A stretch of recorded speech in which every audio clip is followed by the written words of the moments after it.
Black holes are very interesting concepts to me.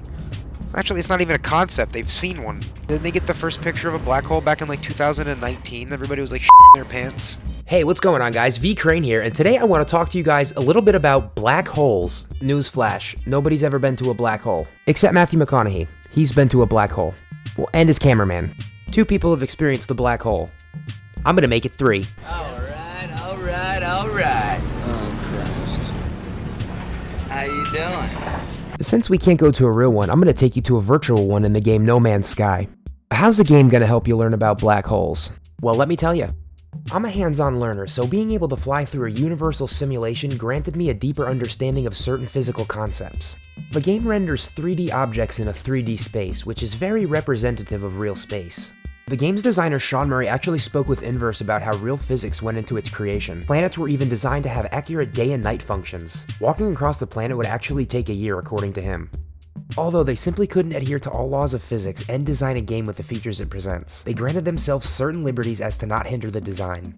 I assume they wanted the moons and planets to visually represent the universal beauty and grand scale of the game. They permitted them to gravitate more closely with one another than they could in the real world.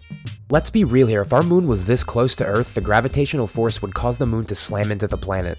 And that would be the picture wrap on Earth. Alright guys, before we get started, let's ask ourselves a couple questions. A really good first question to ask ourselves is, what is a black hole? Well, the math behind Einstein's theory of general relativity predicted black holes as a region of space-time where the gravity becomes so immense that nothing can escape. Just when I thought I was out, they pulled me back in. Next, let's talk about how they form. As a star undergoes nuclear fusion, it will eventually use up all of the other elements it contains, except silicon and iron. The process between these 2 elements takes more energy than it gives, so in essence it's game over for the star because it's losing more energy than it's gaining. However, if the star is massive enough, this can cause it to die in a catastrophic explosion called a supernova, which can leave behind a small remnant core that grows so heavy it collapses in on itself. This is known as the singularity, an object of infinite density. That's about as heavy as the crushing weight of existence. According to speculation, there's going to be a black hole at the center of most galaxies. There's a region in space that's called the Virgo supercluster, which actually houses our galaxy and our galaxy's black hole, Sagittarius A star. And when you look at it, Sagittarius A star really isn't that big when compared to some of the other black holes out there. Look at it compared to TON 618, which is the biggest black hole we've ever discovered at 66 billion solar masses. That's a huge bitch! You guys have been equipped with enough info on black holes now, we can go experience one. And I don't know if you know this, but they actually just saw light come from behind a black hole. I've seen this before. Among Us! Oh god, my backpack's about to have a meltdown. He's just kind of like a Donde Vamos Dora. Oh, sorry backpack, I didn't hear you through the vacuum of space. Hang on now, if space is a vacuum, wouldn't it sound like this? Oh my god, stop fighting the vacuum! I'm trying to play my game! I wonder what Matthew Mcconaughey would say right now.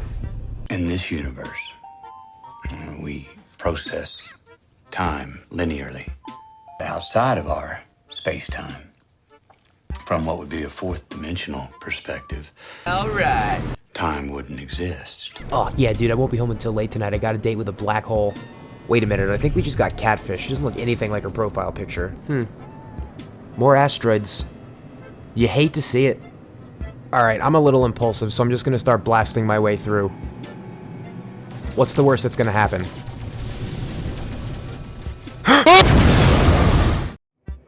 I'm gonna name this black hole Akon because it looks so lonely. Alright, I got a black hole joke for you guys. Actually, never mind, it sucks.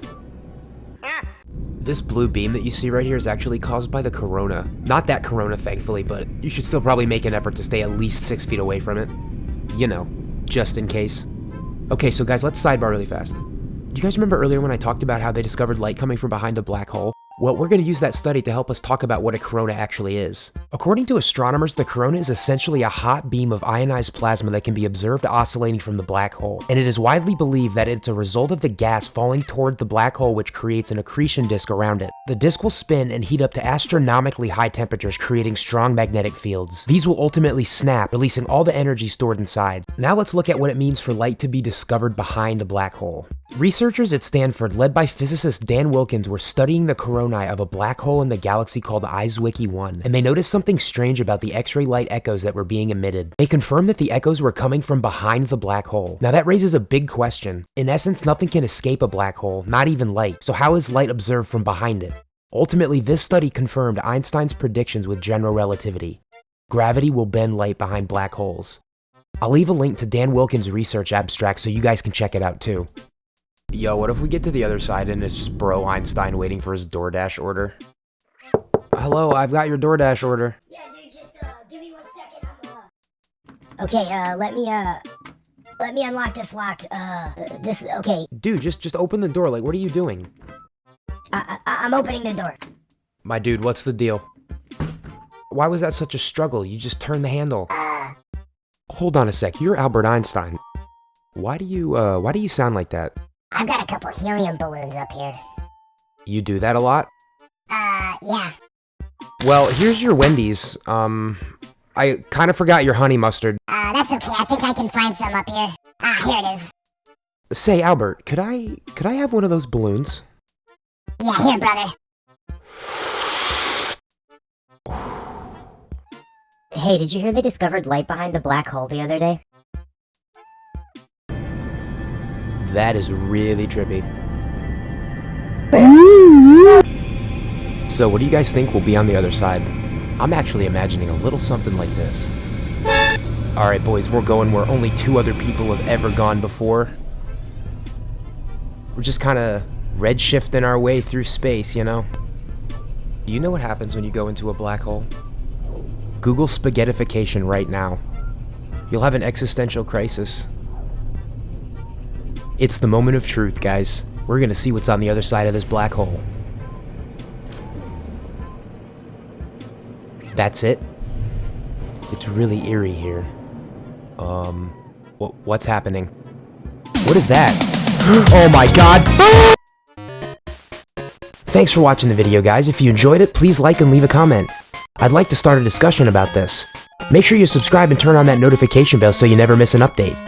I'll see you in the next one.